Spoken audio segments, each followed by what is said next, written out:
अपनी दुनिया में जो मस्त रहता है वो कभी भ्रमित नहीं होता। और मनुष्य का स्वभाव है दूसरों की दुनिया में बहुत ये आकर्षित रहता है।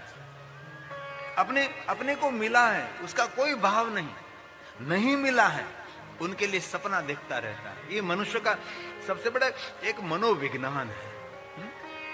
और संतुष्टि नहीं है, जो मिला इसमें संतोष नहीं, इसलिए मनुष्य हमेशा असंतुष्ट रहकर अतृप्त और दुखी रहता है।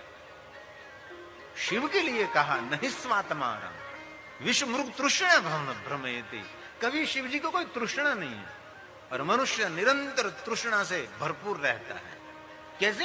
तो कि मृग तृष्णा, मृग को तृष्णा लगी तो मृग दूर दूर देखता है तो जल जैसा दिखाई देता है, तो मृग जल पीने के लिए दौड़ता रहता है, लेकिन मृग को जल नहीं मिलता, मृग की मृत्यु हो जाती है।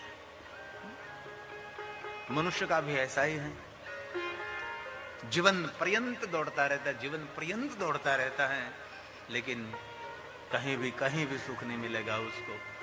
इसलिए नीति सूत्र में क्या कहा? मनुष्य की मानसिकता एक मेढक जैसी मानसिकता है। मेढक क्या करते हैं?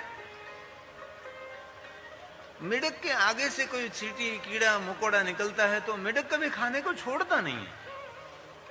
कभी कभी तो मेढक को पीछे से सर्प ने पकड़ लिया है, पीछे से पकड़ लिया, संपूर्ण पकड़ लिया है, और मेढक को पता भी है मुझे सर्प खा जाएगा, पीछे से सर्प ने पकड़ रखा है, मृत्यु होने वाले निकलने वाला है सर्प, तो भी आगे से कोई चींटी कोई मकोड़ा निकले, जीव जंतु निकले, ये मेढक खा जाता है। और मनुष्य का भी मानसिकता यही होती है। हम सबको पता है कि हम सबके पीछे काल दौड़ दौड़ कर आ रहा है, कभी भी आ सकता है, कोई भी समय, लेकिन हम लोग हमारे जीवन के प्रति कोई गंभीरता हमारे नहीं रहती।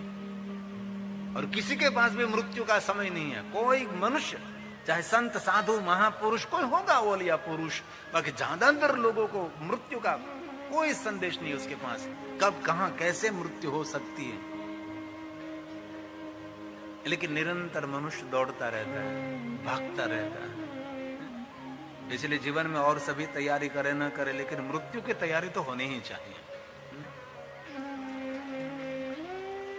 शिव जी का सबसे बड़ा संदेश है मृत्यु की तैयारी। और एक दिल से मैं कह सकता हूं कि दुनिया में हमारे पास बहुत सारे देवता हैं, लेकिन मृत्यु के देवता तो एक है, जो महादेव है। गले में सर्प पहनकर मनुष्य को सावधान कर रहा है कि काल तेरे गले में पड़ा है, कभी भी आ सकता है, तो कुछ कर। ये शिव है, ये महादेव है, मंगलमय करना है। उनके लिए भगवान महादेव का अर्चन दर्शन, भगवान महादेव का स्मरण करना ही पड़ेगा। कितने सामर्थ्यवान देव दुनिया में, लेकिन कोई मृत्यु का देव नहीं है। मृत्यु का देव एक शंकर भगवान महादेव है।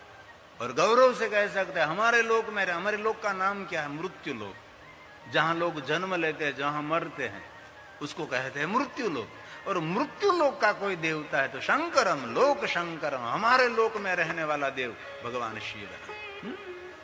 ब्रह्म लोक में देवता, देवलोक में विष्णु, वैकुंठ लोक में, सत्य लोक में परमात्मा, लेकिन एक शंकर भगवान देव ऐसे हैं, हमारे मृत्यु लोक का देव है, हमारे लोक का देव है, हमारे लोक में रहने वाला।